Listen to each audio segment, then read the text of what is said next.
Hey everyone, Oric here again of PartsPro.ph.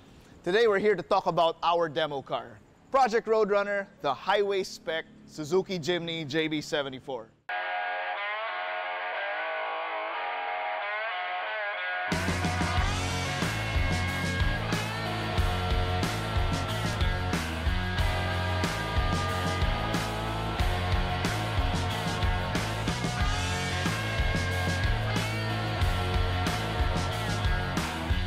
So, normally, makikita nyo with cars like the Suzuki Jimny, off-road setup tayo. We've got a 2-inch lift, all-terrain tires, you've got the roof racks, a 5th spare na terno, diba? The ladders and all that.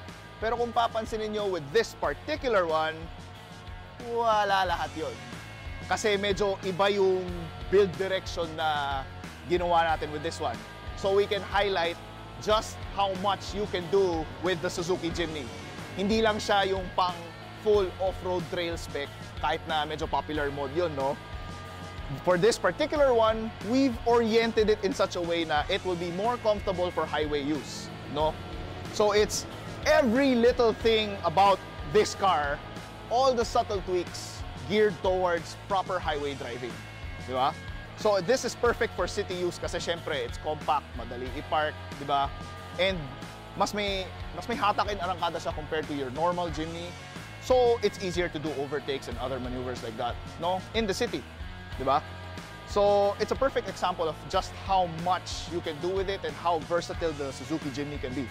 So let me take you through a quick walk around of what we did, starting with the exterior, no? Here at the rear, you will see na we deleted the spare tire and just put a panel here to make it clean, di ba? Siyempre, if you're using it regularly for highway use, mabigat yung spare tire. So, we deleted that and made it a clean look lang, just so it's presentable. And then meron itong Ken style na rear spoiler just to give it that little accent at the rear. Again, a little nod towards speed, not outright performance naman, no? Pero mas may impression siya na this is more for speed than anything. Pero the overall impression of the car, when you look to the side especially, diba, you will see the highway terrain na Bridgestone tires with braid wheels and the Monster Sport na mud flaps. This gives the whole car this parang rally reconnaissance car vibe, diba? So when rally teams scout horses, they send out a reconnaissance car, something simple lang na may mud flaps and, you know, racing wheels. It's got that look about it, especially with the stickers on the side and everything. Para kaming may Team Parts Pro Rally Recon car. Ganun yung peg, di ba? Okay, so kung mapapansin nyo, compared to a stock Jimny, mas mababa siya ng konti. That's because we used ST suspensions na coilover kit for this particular build, no? Normally, with coilovers, iisipin ng mga tao medyo matagtag, ganun, pang racing.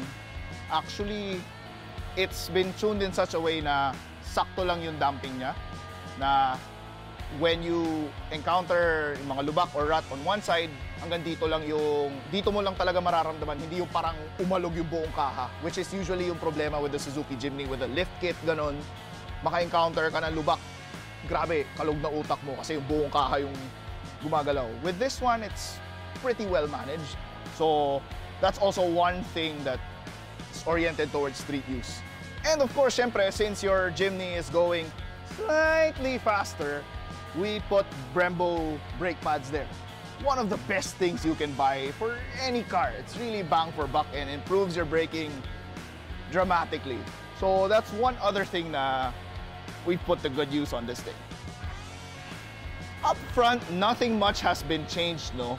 So we retained the stock grille and the GLX na headlights, which are already LED and projector. They work perfectly fine. Pero when you're out on the highway and you need to see a bit further, we fitted PIAA na pencil type fog lamps para lang makita ka a bit further ahead at night, di ba?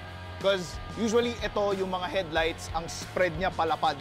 And then itong fog lights don't actually improve vision. They help people see you. Yun lang yung purpose niya for the most part. But these particular fog lamps, yung bato niya pahaba, palayo. So lalo na when you're covering the expressway at night, di ba? You're going to need extra visibility further up kasi you're going a bit faster. So this is perfect for the build. Siyempre, with cars like this, diba, to get a better feel of how it is for the road, we have to drive it. So, tara, let's take it for a spin.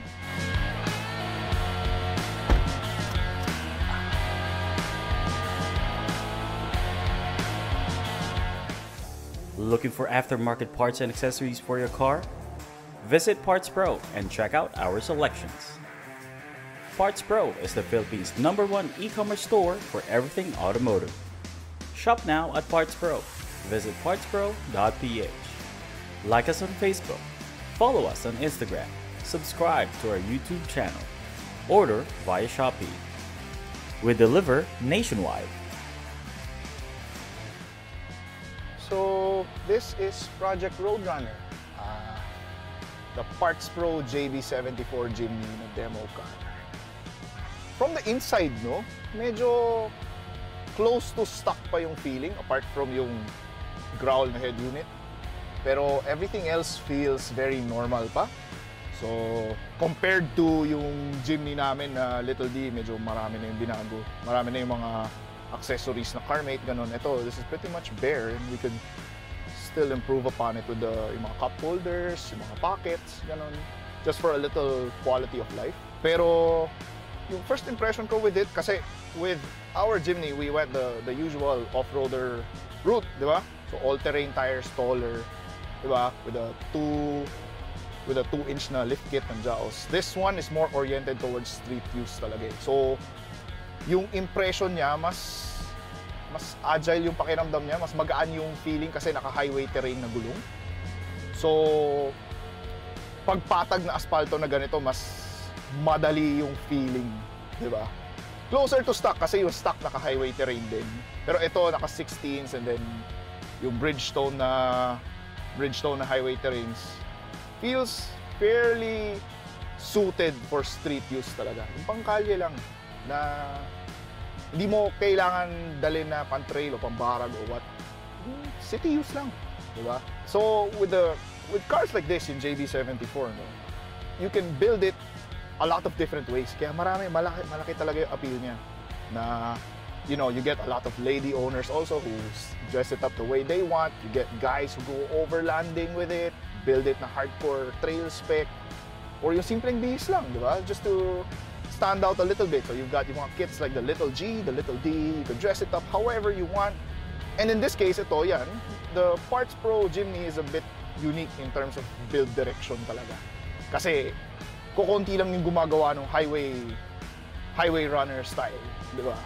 So it's an interesting direction kasi yung exterior nito, yung itsura niya, parang mukha siyang it's like a rally reconnaissance car, di ba? Yung the cars they send to scout the course, yung ganyan. Kasi naka-braid wheels, tapos naka-rally na mud flaps, gano'n. Tapos with a simple PartsPro na livery, di ba? So it really has that impression, which is something unique na medyo kakaiba yung take compared to the rest of the Jimnys you see. Na typical, di ba? Parang isipin mo, Jimny, off-roader, all-terrain agad, gano'n. Hindi. Because medyo kakaiba yung concept ni Boss Raff with this one. And it makes sense kasi he doesn't go on trails, di ba? He likes keeping the cars clean. So talagang bagay sa kanya yung concept na ganito, di ba? It really suits the owner. So when you have something like this na malaki yung scope ng aftermarket, ang laki ng freedom mo to choose parts and build it how you use it, according to how you use it and how you like it in terms of aesthetic direction. All it takes is a little planning. And of course, with PartsPro, that's why we're here to help. Diba? If you need to consult with what parts na you need, feel free to ask. Diba? One other thing that adds to yung pagka-light-footed nung kotse is the fact na naka-DTE na pedalbox siya. So, immediately actually, yung throttle response nito compared to the completely stock system namin sa Jimny namin, talagang mas may feedback on the throttle na pag binigyan mo ng gasolina, parang direct yung feeling mo na aarangkada siya kaagad. Wala siya ng delay ng yung usual stock na throttle map na gano'n, na para tumipid, quote-unquote. Para tumipid, diba, they kinda dumb down yung throttle na parang mas dull yung feeling para lang pakonti-konti yung subo and mas matipid yung konsumo. Ito hindi. It feels more direct and mas sakto siya for how the car was built. Diba? So, for yung sound system nito, apart from the growl na head unit, it's connected to yung mga Nakamichi na tweeters and separates. No? And then, I think yung sub sa likod, yung tray has been replaced by a sub box na JL Audio subwoofers. Apart from that, yung typical deadening. Actually, with the Suzuki Jimny, if you're planning to do sounds, yung deadening goes a long way. Even apart from the doors, pati yung quarter panels, ganon. Yung rear quarter panels, especially if you have a sub back there, medyo kailangan nyo lagyan ng sound deadening talaga kasi it will really shake the doors and everything. So, a little bit of weight penalty, pero it's ano naman, it's tolerable. And speaking of tolerable, yun din. Actually, I'm starting to get a feel with yung ST suspension nito. Yung ST suspension nito is a coilover kit that drops the suspension, 20 mm, ganyan, 15-20 mm. Very subtle na drop lang, pero on the road, ito ngayon, nasa asfalto tayo. Ramdam mo na coilover siya, but at the same time, hindi naman siya yung talagang barag na yung para ka ng race car, hindi ganun. So far, since we're on asphalt na medyo maayos, okay siya. I'm just not sure how it will do pagka kunwari tipong napunta ka na sa semento or what. Maybe we'll get to try it out later. Pero yeah, the drive is close to stock, pero all the little bits are changed to make it feel more agile. Kasi off the bat talaga ang pinakareklamo ng mga tao sa Jimny, saksakan talaga siya ng bagal. Walang re-respeto sa'yo sa kalye dahil dun. Ang bagal niya talaga. But this one is quick on its feet. Kahit paano madali umarangkada. It helps a little bit, di ba? You can't really make it super powerful na medyo magastos pagka tinurbo mo pa to and everything, ganyan. Di ba? Pero, otherwise, okay naman. Like, for something affordable na you could just change the pedal box, di ba? Give it better throttle response. Ano na siya? It's actually pretty convenient. And the tires, of course, also help kasi nga highway terrain siya. Grabe, kahit na pareha siyang, okay yung damping niya. Hindi siya nagbo-bottom out at all. Sinasalo ng kaha. But the thing with the Jimny is dahil maliit yung kaha tapos naka-solid axle pa front and rear, mas ramdam mo as a passenger kung ano yung mga undulation sa kalye. To some degree, kung hindi maganda yung suspension mo, nakakahilo yun. Pero ito, it's not like that. Very composed siya. Na pag tumalbog on one side, naka-ano ka na lubak on the left front, for example, nandun lang, dun mo lang mararamdaman yung bump. Hindi yung parang talagang nakalog na yung utak mo. Diba?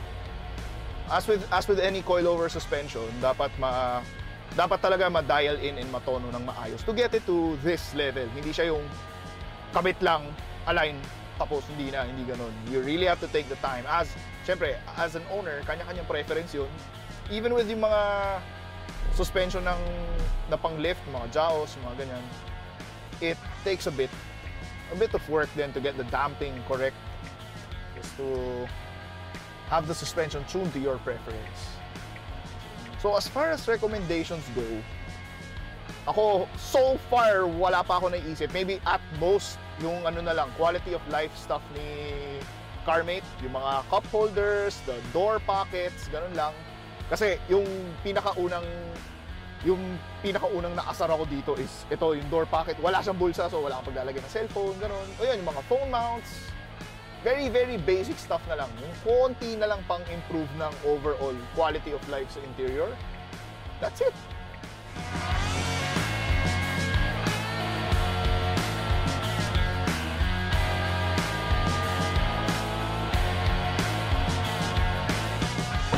Okay, so that was our quick spin on the PartsPro Project Roadrunner Jimny, no? So far, it's a pretty well-rounded build naman. Like I was saying kanina, medyo unique build direction siya in terms of the other Suzuki Jimnys that we've been seeing.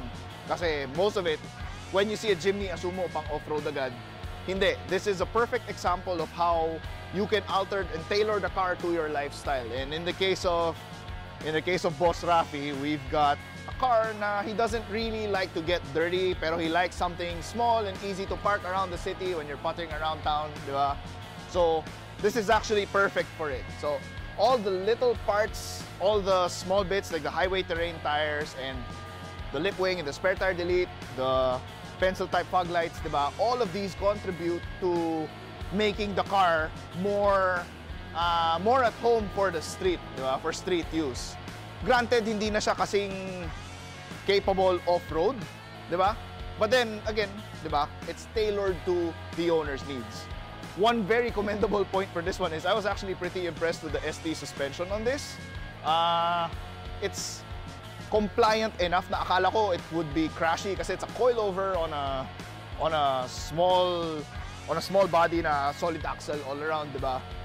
Hindi eh. It's actually very feasible and again, very suited for street use, di ba? So hindi siya makalampag ganun kasi pag inaasumo coilover, high performance ganun. No, not really. It's very tolerable and very suited for street use, no? So if you need advice with how to build your very own Suzuki Jimny, no, feel free to hit us up at PartsPro and we can probably give you a couple ideas and throw around any possible changes to your Suzuki Jimny para you can really tailor it to how you want to use your car. Right, so that's our review of Project Roadrunner, the PartsPro PH Suzuki Jimny. Thank you again for watching. Once again, this has been Oric Go for PartsPro.ph.